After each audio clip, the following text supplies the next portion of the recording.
एक पंडित जी था, काशी विद्यापीठ पर टिकाया वो ब्राह्मण। एक राजा ने कोई हवन कराना था, अनुष्ठान कराना था, उसका न्योता दिया, उसको रोजाना 1 रुपया दान दक्षिणा दे देते, वो पाठ करने लग गया। 1 महीने का कराना था। अब उस विद्वान की पत्नी अपना, क्योंकि पैसा मिलने लगने के बाद युग काल फिर अलग से रंग दिखाता है, वह बढ़िया तो कपड़े पहने और गले में अपने बढ़िया जेवरात आभूषण बनवा लिए। तो पानी लेने के लिए, जल लेने के लिए कुएं पे इकट्ठी होया करती बहनें। तो ब्राह्मणों के कुएं अलग होते थे, अन्य जाति वालों के अलग अलग हुआ करते थे। तो सब ब्राह्मणी इकट्ठी होती तो वो पूछती कि ये नए नए आभूषण तू कैसे खरीद रही है।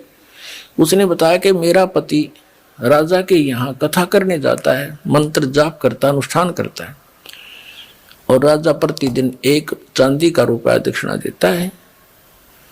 तो उससे वार्ता हुई थी जिस बहन से, ब्राह्मणी से, उसने अपने पति के कान ठे कि आप यहाँ पड़े रहते हो, वो फलानी का घरवाला वहां जाता है और पाठ करता है, 1 रुपया डेली दक्षिणा देते हैं, और भी पंडितों की आवश्यकता है। वो कह रही थी आप भी चले जाओ।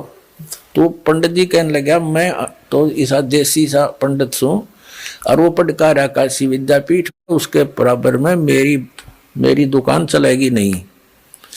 वह उसका सिर होगी, तू तो ऐसे बहाने में लाया करे हैं, तू धक्के खानता अंडा और जाते अच्छा माल मिला जाता नहीं।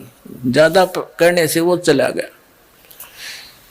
और क्योंकि ऊपरली वेशभूषा तो ब्राह्मण की एक जैसी हो है, मंत्री से कहा जी मैं भी ब्राह्मण हूँ। कहा जब पंडित जी बैठो, उसका एक आसन लगा दिया और माला दे दी कि तो भी मोल दे, जब मंत्र के ले बैठ के। अब उन मंत्रों ने सुना कोई नहीं करता, वो पंडित अपने करते रहे, राजा लोग अपने मौज मस्ती कहीं घूमते रहो।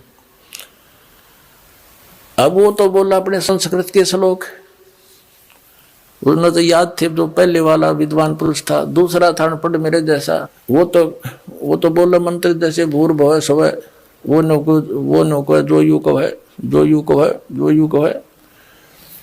अपना उसने भी 1 असरफी मिल गई सामने और 1 रुपया। मन में कहा जो यूं को है, जो यूं को है।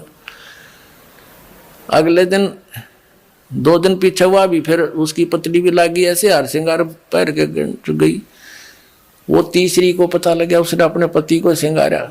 उसने भी यही प्रार्थना की कि वो तो विद्वान है, दूसरा भी मेरे से कुछ ज्यादा ही जानता है, पर मेरी बात बने नहीं। ज्यादा कहने से वो भी चला गया।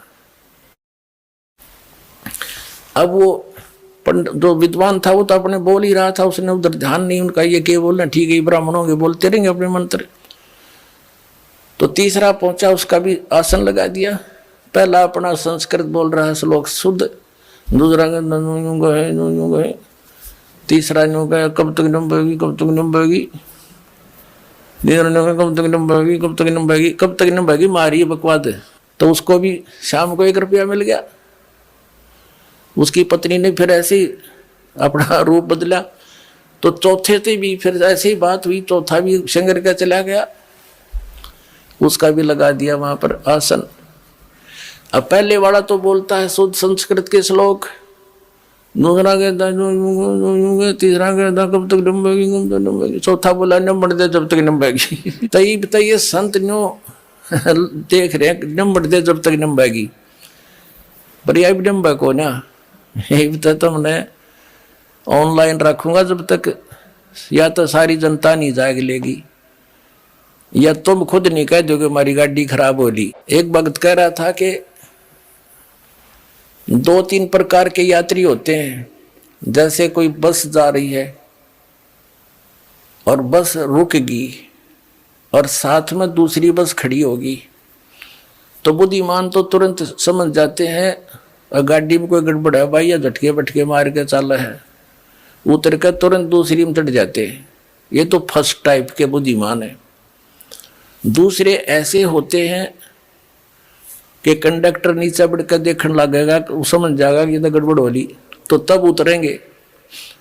और तीसरी टाइप के इसे निकट्ठू होते हैं कि कंडक्टर ड्राइवर भी दूसरी बस में चढ़ लेंगे ना, कति कंडम कह कहिया बगड़ दी भाई, बोला जब उतरा कर उस गाड़ी में थे। तो ऐसे जो बुद्धिमान व्यक्ति हैं दास के संकेत को समझकर छोड़कर आ जाओगे उनकी खराब गाड़ियों को, जिसमें सफर करना चाह रहे हो, पंचर हुई खड़ी, उनके टायर ने ट्यूब कुछ भी को ना, यानी कोई आधार ही नहीं है उनका गाड़ी का चलने का। राम नाम की गाड़ी जो बनाई बैठे हैं वो शास्त्र विरुद्ध साधक। और फिर शेष जब आओगे, जब उनके गुरुजी ने कह देंगे भाई सालो सचमुच हमारा तो हमारे पास ज्ञान नहीं था, वो भी बुद्धिमान व्यक्ति होता है जो नो कह दे भाई गाड़ी खराब हो रही या ठीक नहीं चल सकती और तुम अपनी व्यवस्था और कर लो।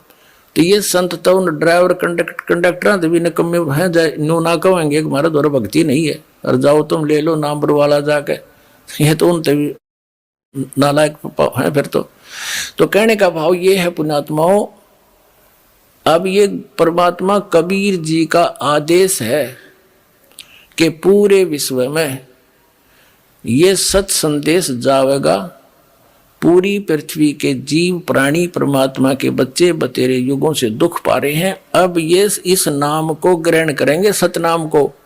न इसकी छींट भी ना लगने दी थी परमात्मा ने, अरीब डंडोरा पिटवा दिया, अब बखेर रखा आपके ऊपर, वर्षा करवा दी सच्चे ज्ञान की, और सतनाम चौथे महीने मिल जाता है, और सार नाम भी अब आपको मिला प्राप्त हो रहा है, जिसको आज तक ये ऋषि महर्षि समझ भी नहीं सके।